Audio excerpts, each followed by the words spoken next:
Que notre Dieu soit loué. Amen.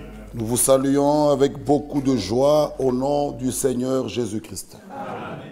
Nous pouvons prier. Notre Dieu et notre Père, nous te disons merci du fond de nos cœurs d'avoir conduit nos pas. Seigneur, tu as à nous dire, bénis-nous et bénis ton peuple.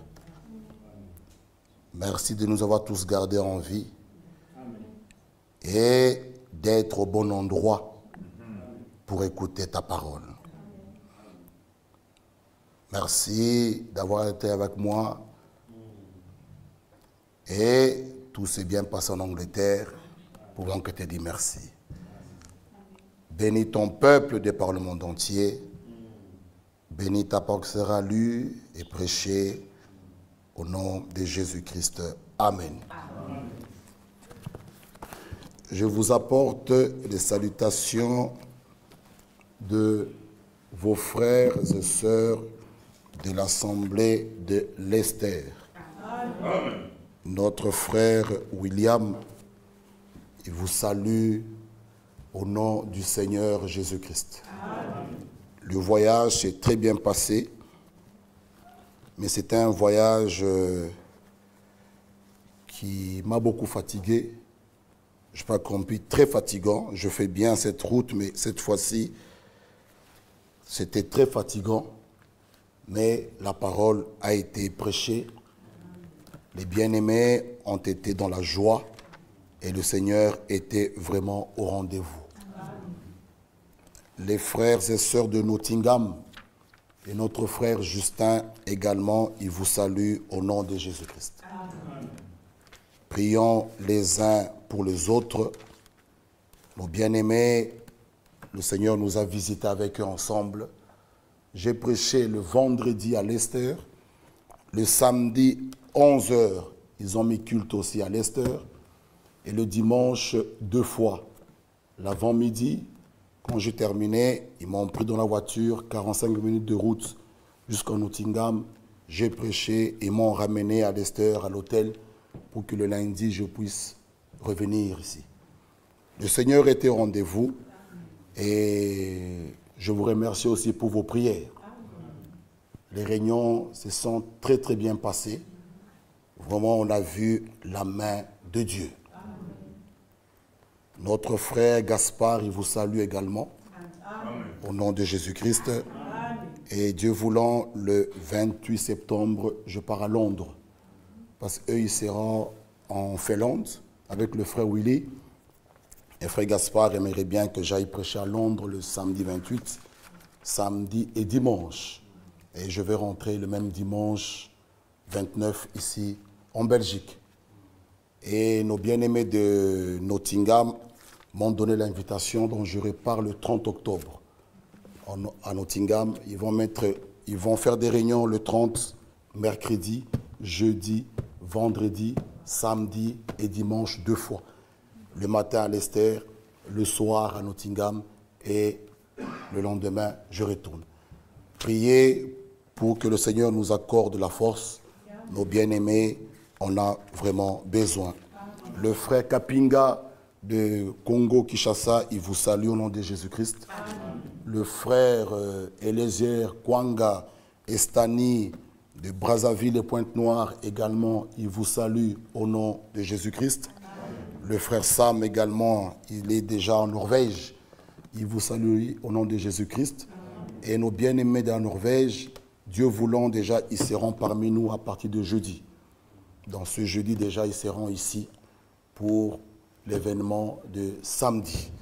Prions pour que tout se passe bien et nous croyons que le Seigneur sera au rendez-vous.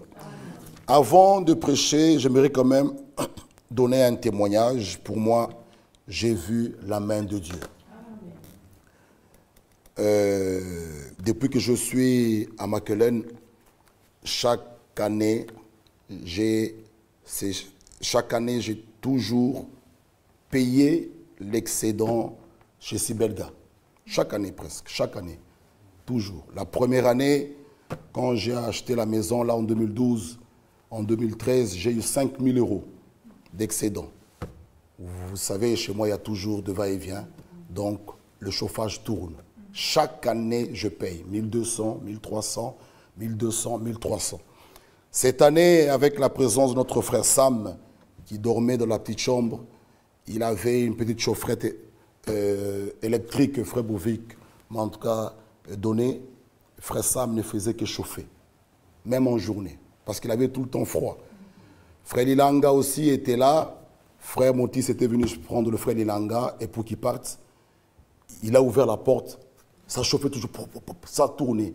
Je m'attendais à 10 000 € d'excédent, ou 7 000, ou quoi.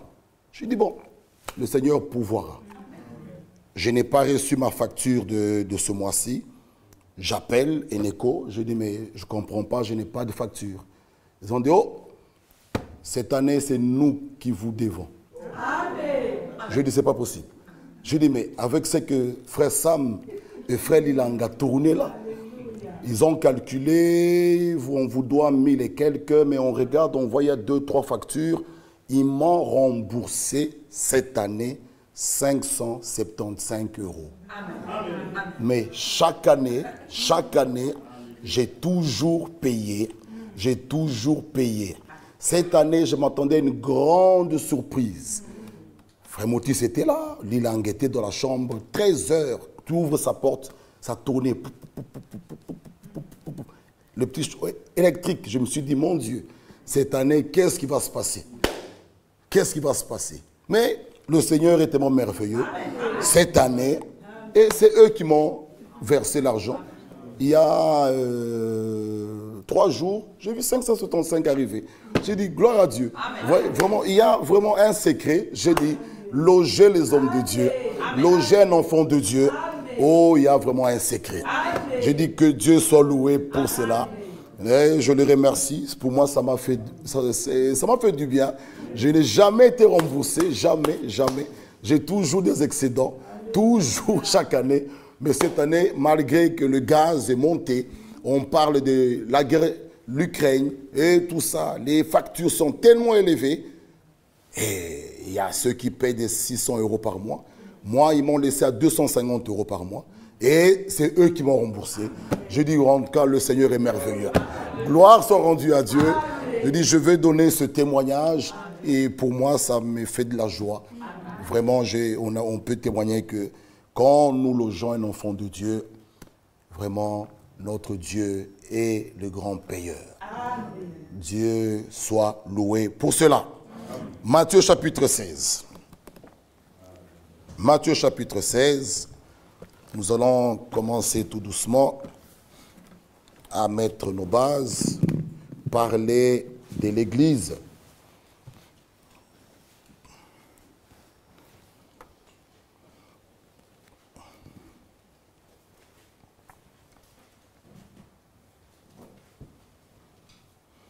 Je cherchais quelque chose ici dans les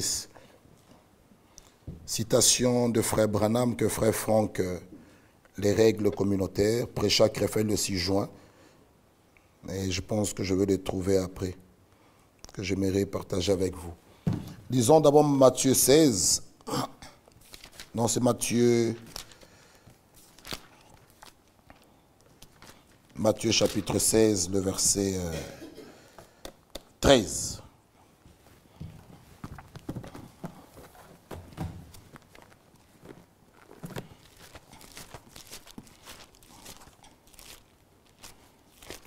Matthieu 16, le verset 13.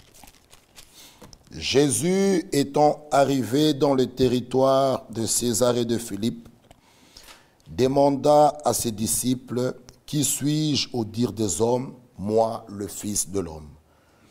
Ils répondirent, « Les uns disent que tu es Jean-Baptiste, les autres Élie, les autres Jérémie ou l'un des prophètes. » Et vous, leur dit-il, qui dites-vous que je suis? Simon-Pierre répondit, tu es le Christ, le Fils du Dieu vivant. Jésus, reprenant la parole, lui dit, tu es heureux, Simon, fils de Jonas, Car ce ne sont pas la chair et le sang qui t'ont révélé cela, mais c'est mon Père qui est dans les cieux. Et moi je te dis que tu es Pierre, et que sur ce roc je bâtirai mon église, et que les portes du séjour des morts ne prévaudront point contre elle. Amen. Pouvons nous asseoir, que Dieu nous bénisse, qu'il ajoute ses bénédictions à l'étude de sa parole.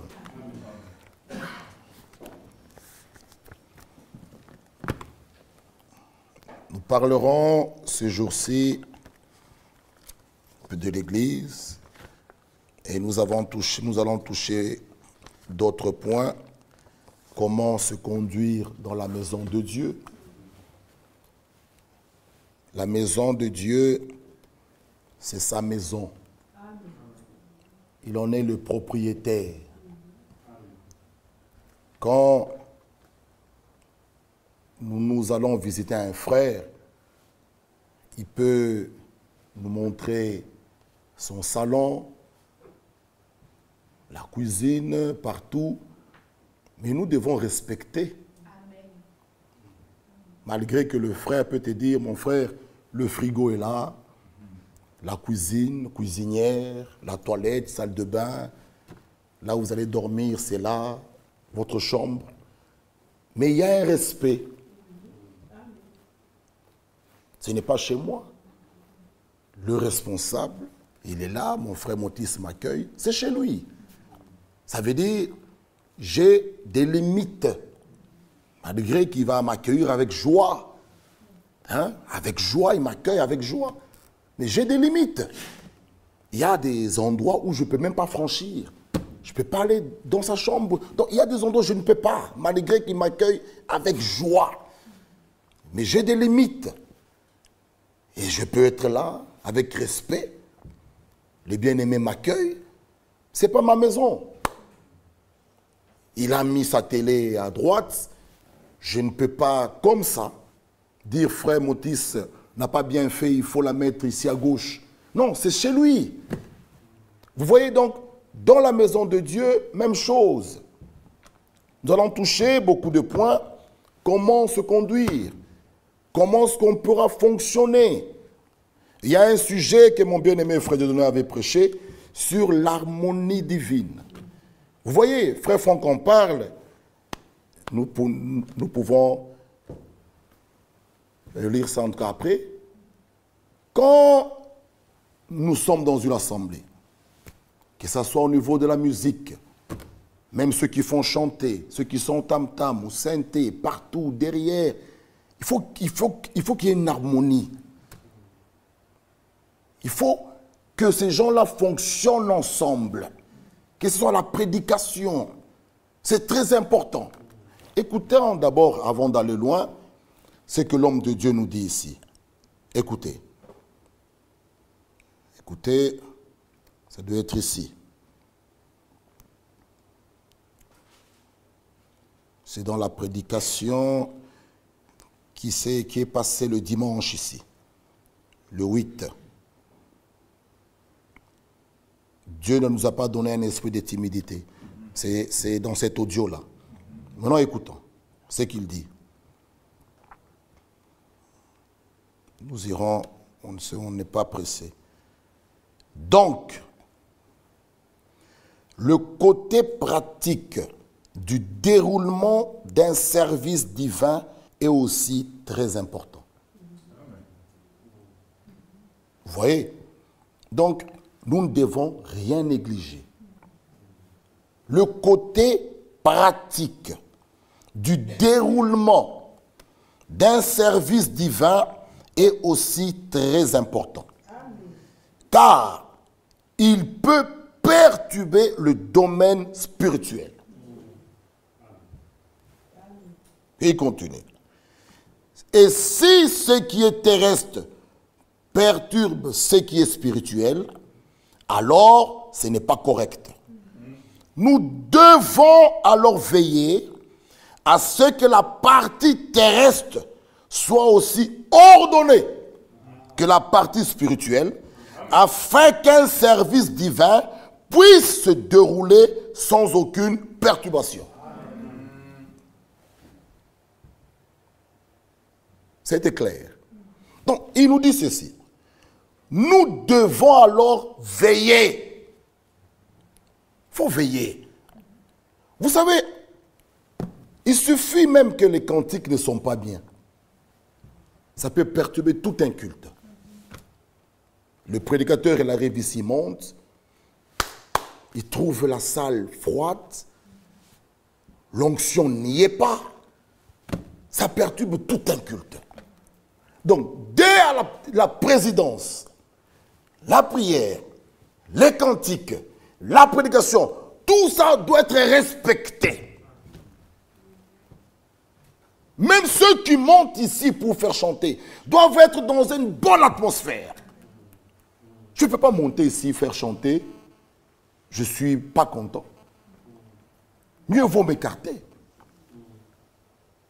Parce que nous communiquons un esprit. Bien aimés frères, ce sont des choses très importantes. Très importantes. Je ne suis pas bien, mais je vais me faire chanter. Ou je vais prêcher. Non.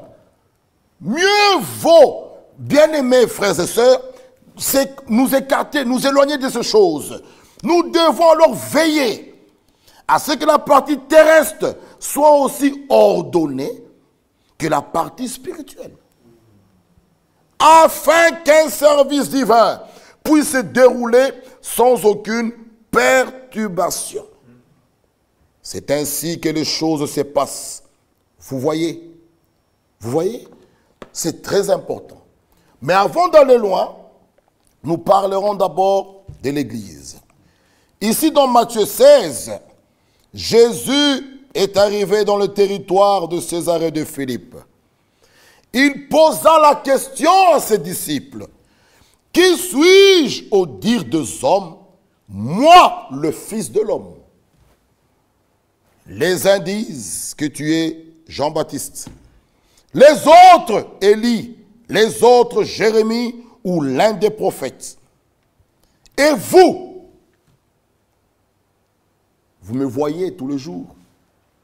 Qu'est-ce que vous dites? Pierre n'était pas dans les indices. Oui, les indices que ce message... Non.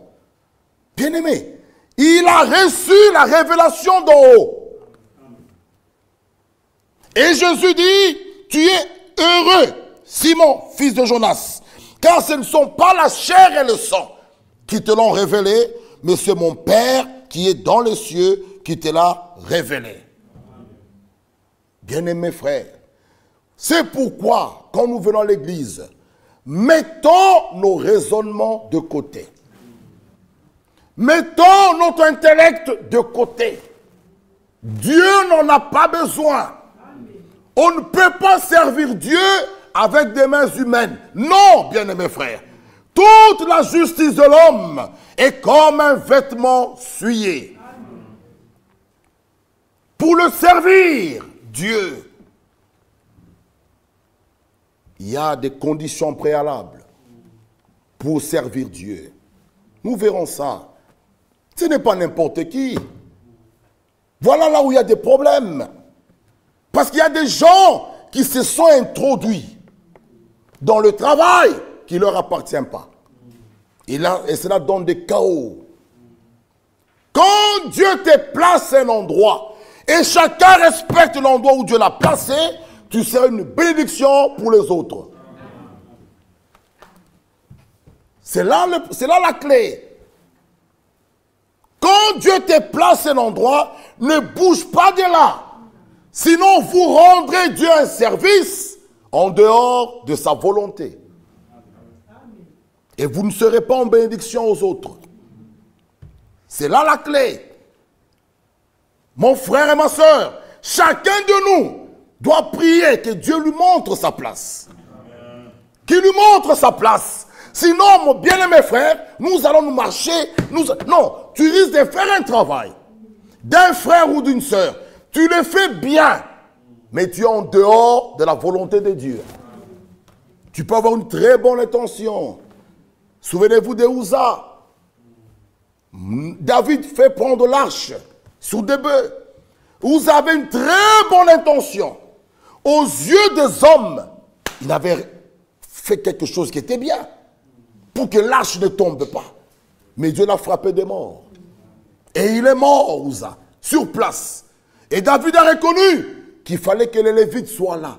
Frère, un enfant de Dieu peut se trouver dans l'erreur. Mais quand la parole lui est présentée, il s'aligne à la parole. Ça, c'est la caractéristique des véritables enfants de Dieu. Il ne reste pas dans les justifications. Il ne reste pas dans le raisonnement. Il s'aligne à la parole. C'est là le problème. Beaucoup aujourd'hui sont dans les discussions. Frère, un enfant de Dieu ne cherchera pas sa propre justice. Non. Il y a un Dieu au ciel qui rend justice. Il ne cherchera pas toujours à avoir raison. Non, bien-aimés frères et sœurs. Dans d'autres choses, laissez Dieu faire. Acceptez même de perdre. Dieu vous rendra justice. Vous voyez? Donc, quand David a vu qu'il a commis une erreur, il est allé voir les personnes concernées et dire, comme vous n'étiez pas là, Dieu nous a frappés.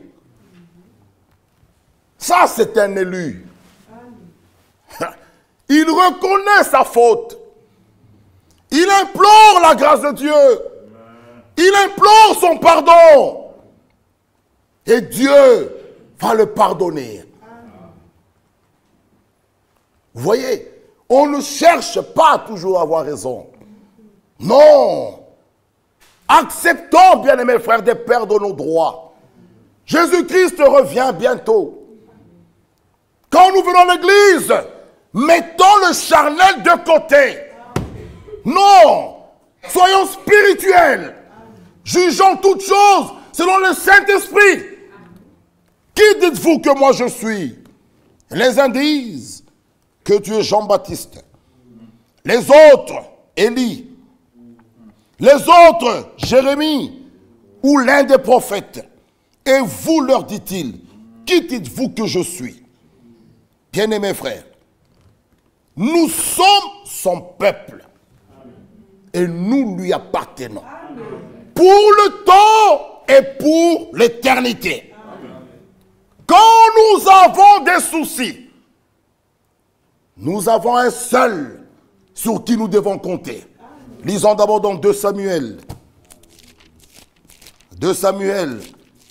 Aujourd'hui, nous mettrons que des bases. 2 Samuel, chapitre 22. Lisez avec moi 2 Samuel, chapitre 22. Le verset 31. 2 Samuel 22, verset 31. Lisez avec moi la parole de Dieu ici, 2 Samuel 22, 31. Les voies de Dieu sont parfaites. Amen. Alléluia. La parole de l'Éternel est éprouvée. Il est un bouclier pour tous ceux qui se confient en lui. Ah. Il est un bouclier pour tous ceux qui se confient en lui. Jérémie 17. Jérémie 17. Lisez avec moi Jérémie, chapitre 17. Jérémie 17.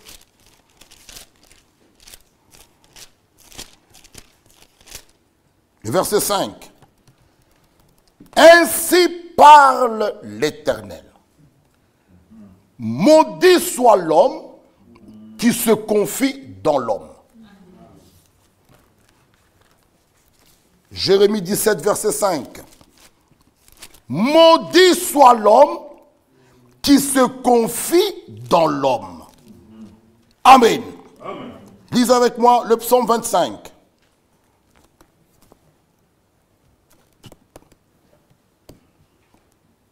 Le psaume 25, verset 3. Tous ceux qui espèrent en toi ne seront point confondus. Amen. Alléluia. Amen. Le psaume chapitre 40. Le verset 5.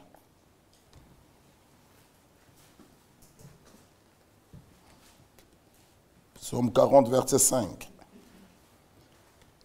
Heureux l'homme qui place en l'Éternel sa confiance.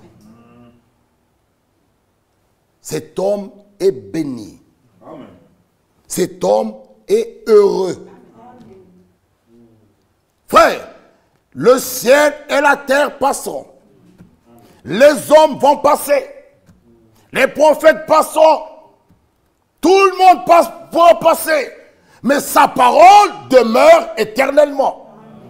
Heureux soit l'homme qui place en l'Éternel sa confiance. L'épouse, parole que nous sommes le produit de l'amour du Dieu Tout-Puissant en Jésus-Christ. L'épouse, parole. Nous sommes le produit. Frère, le produit. C'est pourquoi Philippiens est clair. Philippiens 1, le verset 6.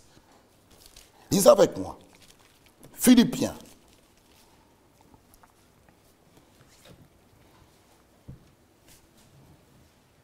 Philippiens. Je suis persuadé. Il était tellement sûr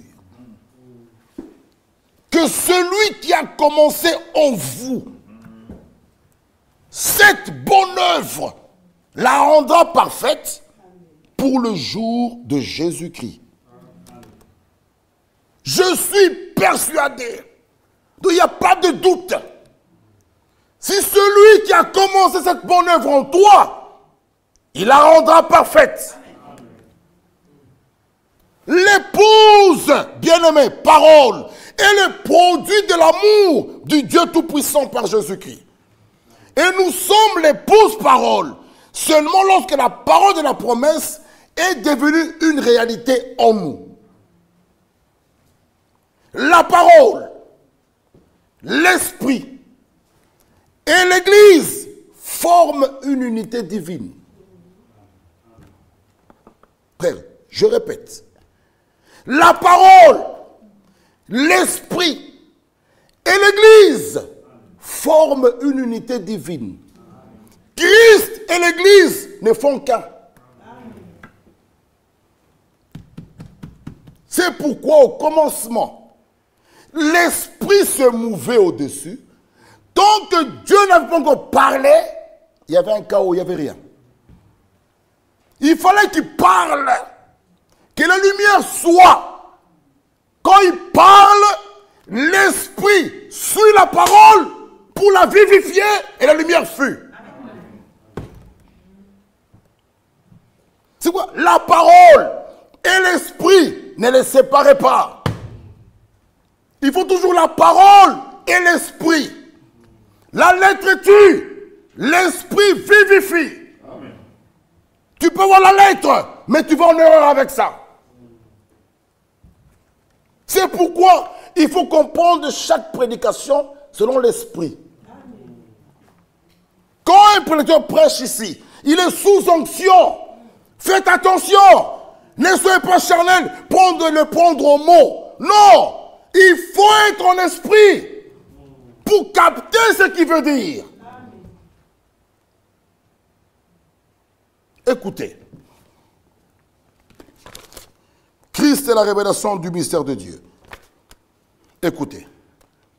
Il nous dit ceci. Page 8. Ne restez pas à la maison. Si Dieu est dans votre cœur, vous serez impatient de voir les portes s'ouvrir pour vous laisser entrer et avoir communion avec vos frères. Si vous n'avez pas de tels sentiments, alors je vous dis qu'il est temps de vous mettre à prier. Bien-aimés, nous sommes tellement à la fin. C'est le temps que nous devons tous veiller sur nos lampes. N'oubliez pas le parabole de Matthieu 25. Frère, nous sommes réellement à la fin. Les sages et les folles, les 10 avaient des lampes allumées. Les 10 allaient à la rencontre de l'époux. Mais les folles ne sont pas entrées, les sages sont arrivés. Et quand tu enlèves folle, tu enlèves sage, les 10 sont vierges. N'oubliez pas cela. Ma soeur, être là, ce n'est pas encore l'évidence. Tu peux être au bon endroit et rater l'enlèvement. Tu dois être sûr de ta marche avec Dieu. Que chacun s'examine, bien-aimés frères et sœurs. Si tu n'as pas ce sentiment en toi, il continue là. Alors je vous dis qu'il est temps de vous mettre à prier. Parce que nous sommes dans le dernier jour. Et la Bible nous exhorte. Plus nous voyons le jour approcher, écoutez, plus nous devons nous aimer les uns les autres. Amen. Frère, il continue encore à dire, plus nous voyons le jour approcher, plus nous devons nous aimer les uns les autres de l'amour chrétien, de l'amour divin. Soyons unis tous ensemble, dans les lieux célestes en Jésus-Christ. Aimons-nous les uns les autres. À ceci, tous connaîtront que vous êtes mes disciples, si vous avez de l'amour les uns pour les autres. Il continue. C'est vrai, restez unis. Si vous pensez qu'un frère ou une sœur n'est pas tout à fait dans la vérité, dites, Seigneur, ne laisse pas le moindre germe d'amertume croître en moi. Parce que cela lui ferait de la peine. Et cela enlèverait Christ dans ma vie. Ces acides, ces poisons de jalousie, de la malice, de la haine, ils ne feront qu'enlever le Saint-Esprit du milieu de vous. Ils le chasseront de ce tabernacle. Ils tueront l'Esprit de Dieu, ou le chassera d'ici, et fera du mal à votre berger. Ils feront beaucoup de mal. Vous comprenez? Ne faites pas cela. Resserrez tous vos liens. Tirez sur les courroies. Comme ce frère, bien-aimé frère, nous sommes tellement à la fin, nous devons déjà palper parmi nous cet amour. Amen. Amen. Nous devons déjà palper cela. Et je lisais là-bas, de l'autre côté, écoutez, écoutez. Nous devons déjà palper ça. Ah, ici, écoutons. Ici, c'est Krefeld, le 3 mars 2018. Il y a des gens qui enseignent que celui qui continue encore à fumer ou à mener une autre vie contraire à la parole sera délivré de cela lors du retour du Seigneur Jésus-Christ. Il dit non et non. Cela n'est pas juste, mes frères. Nous devons être obéissants maintenant. Quand nous recevons la parole de la vérité, je dis maintenant, pas demain. Vous voyez, donc si j'ai un problème avec un frère, c'est maintenant que je le répare. Je ne peux pas attendre, frère. Ça, c'est un incrédule. Je n'attends pas, demain ne m'appartient pas. Et si tu mourais dans cet état, maintenant, si je fume, si je suis lié d'un démon, c'est maintenant qu'il faut être délivré. Amen. Pas demain. Amen. Non, frère, attendez un peu. Attendre quoi? Amen. Attendre quoi? Nous avons reçu le ministère de la réconciliation. Attendre quoi? J'ai un problème. Mon frère est là. Il est là. J'attends quoi? J'attends quoi? Une voix audible. Ça, c'est pas possible. Laisse-moi le temps de prier. Prier quoi? La Bible dit, va vers ton frère. Réconciliez-vous, frère. L'homme de Dieu dit, c'est maintenant. Pas demain. Ça, c'est un faux évangile. Bien-aimé frère, quand ça ne va pas dans ma vie, c'est maintenant, j'arrête tout. Je mets à genoux, je prie. Dieu me donne la force, je pars voir mon frère. Frère, ne jouons pas avec le ciel.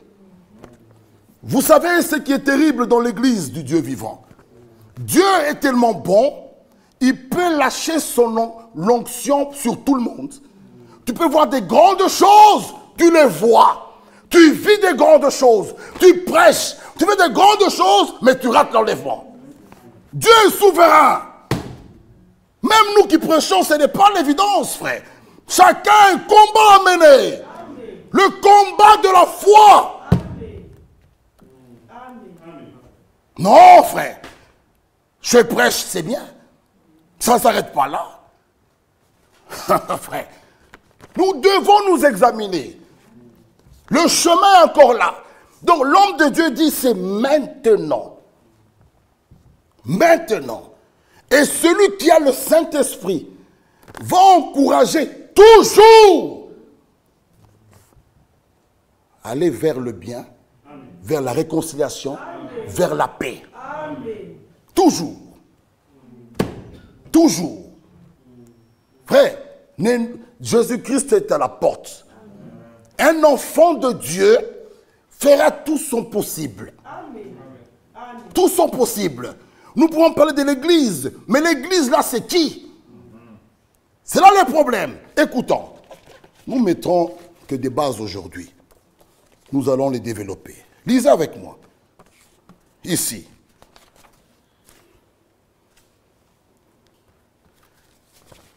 Circulaire 72. Écoutez. Dans 1 Corinthiens 12, 12, l'Église est décrite comme le corps spirituel qui est composé de plusieurs membres. Les membres du corps sont différents. Cependant, ils s'appartiennent l'un à l'autre,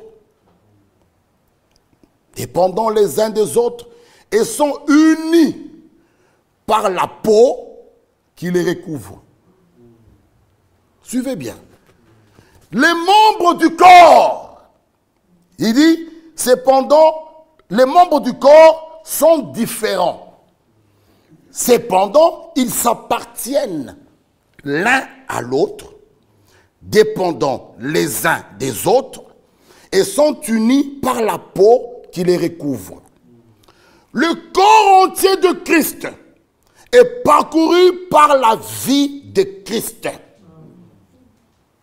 Et il est revêtu de sa force. Frère, au verset 13, il est dit que nous avons tous été baptisés dans un seul esprit. Et tous abreuvés d'un seul esprit. C'est là le témoignage des Saintes Écritures. Chaque véritable croyant est baptisé par le Saint-Esprit dans l'église du Dieu vivant. Et par cela, il est placé sous la direction du Saint-Esprit, malgré leurs différences. Tous les membres du corps de Jésus-Christ se respecteront et se reconnaîtront, car ensemble, ils forment un seul corps et sont soumis à Christ qui est la tête. Amen. Frère, je ne peux pas être dans ce corps. Mon frère est dans ce corps, je ne le reconnais pas. Alors, quelqu'un est en dehors de ce corps. Vous savez, même quand nous sommes ici à l'Assemblée, bon, les grandes assemblées, je vois mon frère Christian comme les Mampala, les Goma. Peut-être que c'est compliqué de se connaître tous. Vous êtes à 10 000 personnes, c'est compliqué. Mais nous qui sommes ici, en tout cas, je croise ma sœur José en ville, mais je la reconnais. Ah, nous prions ensemble. Nous sommes dans la même assemblée locale ici sur terre. Je ne peux pas l'oublier ou bien l'ignorer. Vous voyez? Maintenant, si nous sommes dans ce corps mystique, par le baptême de l'Esprit, comment je ne saurais pas reconnaître ma sœur? Et comment là-dedans, il y a encore de l'amertume et de la haine? Je vous ai lu ici que si nous avons le Saint-Esprit, comme ceux qui l'ont eu au commencement, nous devons avoir les mêmes effets secondaires. Frère, tu ne peux pas avoir ton Saint-Esprit à toi, il te fait agir différemment que ceux qui l'ont reçu à la Pentecôte. Les mêmes effets. Alors que chacun s'examine. Lequel que moi j'ai? Un Saint-Esprit qui m'éloigne des autres? Non! Non, non et non!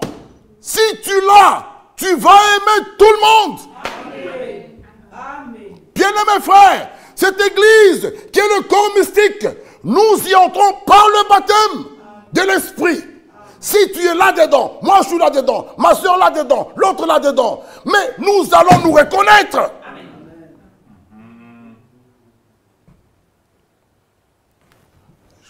Frère, Dieu est un Dieu d'ordre. Amen. Dieu est le chef de Christ, Christ l'homme, l'homme la femme. Et ce que j'allais vous lire, même prochainement, là-dedans, Frère Franck écrit, il dit, si une femme refuse que son mari soit son chef, c'est une femme qui est décapitée. Donc, c'est comme je vois ma soeur ici, sans tête, mais en train de marcher. Mais je pense que nous tous, nous allons fuir cette salle. Donc, une femme mariée, son chef, la tête, c'est le mari. Alors, celle qui refuse, l'homme de Dieu dit, elle est comme une personne qu'on a décapité la tête. On voit tout ceci, mais on ne trouve pas la tête. On voit quelqu'un et qui marche, qui entre même ici. Je viens suivre la parole. Je pense que nous tous, nous allons sortir par ici. Parce qu'on ne voit pas la tête. Vous voyez que c'est très grave. Donc c'est la tête. Par là, tout est commandé de là. Et Christ est le chef de l'Église. Qui est son corps. Donc rien, le corps ne peut faire sans que la tête commande. C'est pour dans l'Église de Dieu, nous ne faisons pas ce que nous voulons. Même le berger, même les anciens, nous sommes soumis à la tête, nous sommes soumis à la parole. Amen. Tout le monde, frère. Tout le monde. Personne ne peut être au-dessus de la parole. Personne. Non, moi je suis intouchable. Non, pas ici. Ici, nous tous, c'est la parole qui doit nous contrôler. Tous. Tout le monde, frère. Là, Christ aura sa place. Il régnera. Et là, nous serons bénis. Sinon, ça ne sert à rien. Nous viendrons, on répare, on vient, on répare, on reste une assemblée de noms. Les femmes vont venir, tout le monde va venir. Oh, on accueille des gens, mais vide. Juste un bâtiment propre qui est peint, mais vide. Mieux vaut être en dessous d'un arbre, mais avec Christ. Là, sous la pluie, hein, même s'il pleut, on a des parapluies, tout ça, comme on voyait dans le temps. Mais Dieu qui soit avec nous, frères. Amen. Que Dieu nous aide, bien-aimés frères. Il n'y a pas d'intouchable dans l'église du Dieu vivant. Nous sommes tous soumis à la parole. Amen.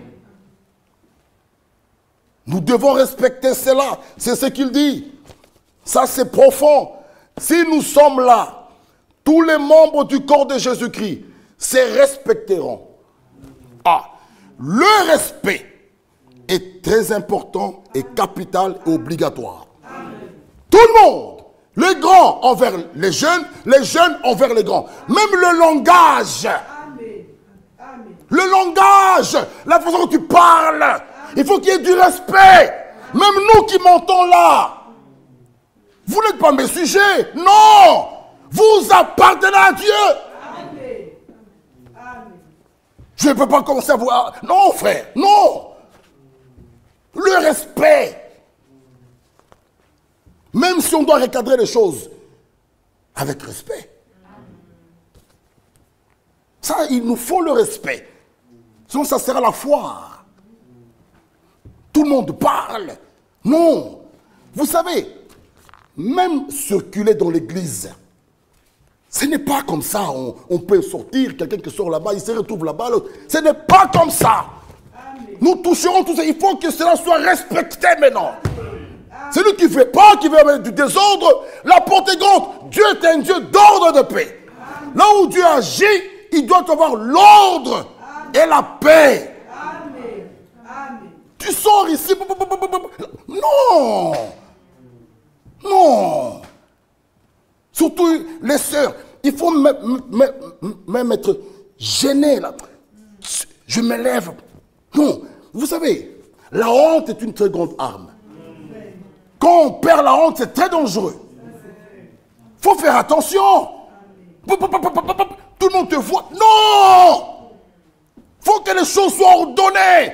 Le Saint-Esprit est sensible. Amen. Amen. Nous négligeons, il part. On va rester là avec des pianos. Il n'est plus là, frère. Ça sert à quoi d'avoir un culte sans Dieu? Restons chez nous alors. Si nous venons, c'est pour que Dieu soit avec nous. Amen. Qui nous parle, qui nous bénisse, qui nous travaille, qui nous sauve, qui nous baptise de feu, qui nous justifie. C'est ça le but pour moi, frère. Amen. Si j'ai quitté là, c'est pour que Dieu me parle, me brise, me taille, me frappe. Amen. Alléluia. Qui me sauve. C'est ça le but final. Amen. Amen.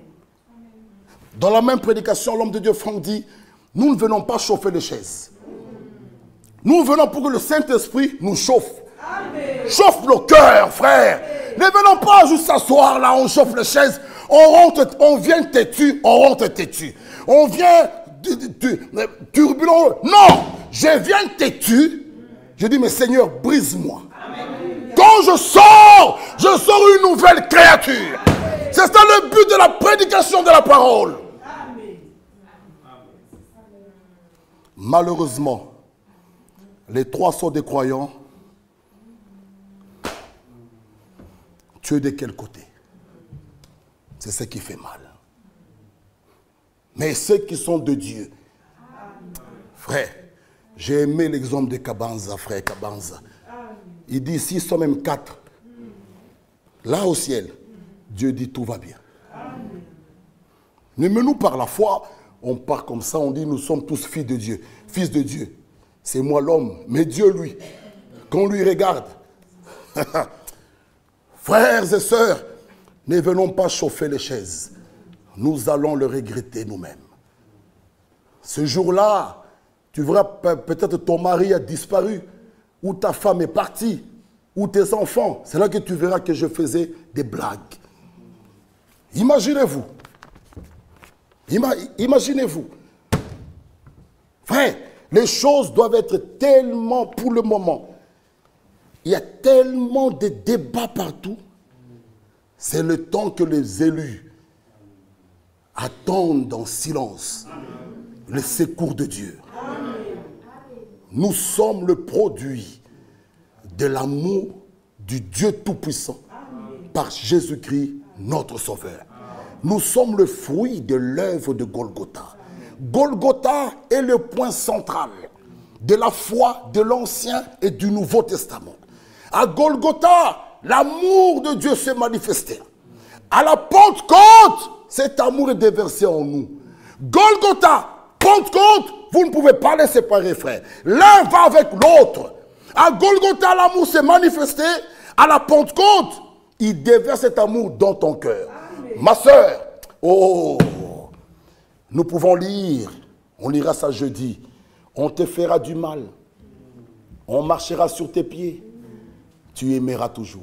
Amen. Ça, c'est le test le plus haut. Amen. Mais si tu n'as pas Christ en toi, cet amour en toi, tu peux fabriquer, tu peux tenir, mais Itaïcha, ça va s'épuiser. Mais quand ça vient d'en haut, ça ne peut pas s'épuiser. Oh, bien-aimé frère, on va marcher sur toi, on va t'insulter, mais toi tu aimeras. L'église du Dieu vivant n'est pas un groupe que les hommes ont pu créer, quelque chose fabriqué par des Congolais, par des Africains. Non. Écoutez ce qu'il dit.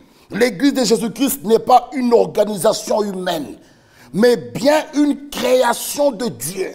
Un organisme vivant. C'est pourquoi là-dedans, nous ne connaissons pas selon la chair. C'est un organisme vivant.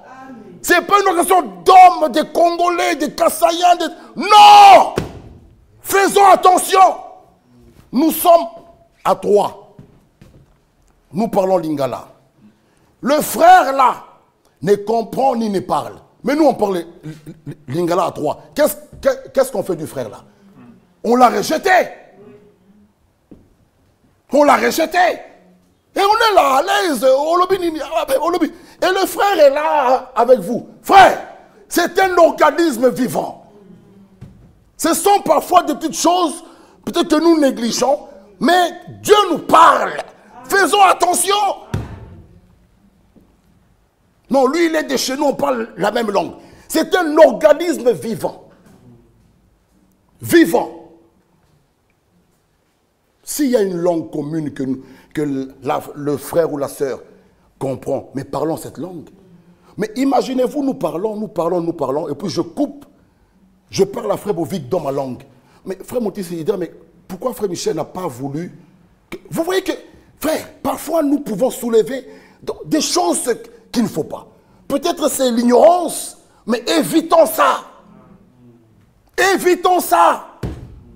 C'est un organisme vivant. Que Dieu nous aide. Pas une organisation humaine, mais bien une création de Dieu. Christ a dit, sur ce roc, je bâtirai mon église. Frères et sœurs, que Dieu nous aide. Il y aura beaucoup de choses que nous allons dire, que cela puisse nous aider. À la fin, quand nous allons terminer, 1 mois, ou 2 semaines, ou 2 mois, que Dieu nous aide pour que nous marchions correctement. Ceux qui n'ont pas encore fait des expériences du baptême du Saint-Esprit, qu'ils arrivent à cela. Ceux qui l'ont déjà eu, que Dieu te remplisse davantage. Parce qu'il n'y a plus de temps. Que Dieu nous bénisse.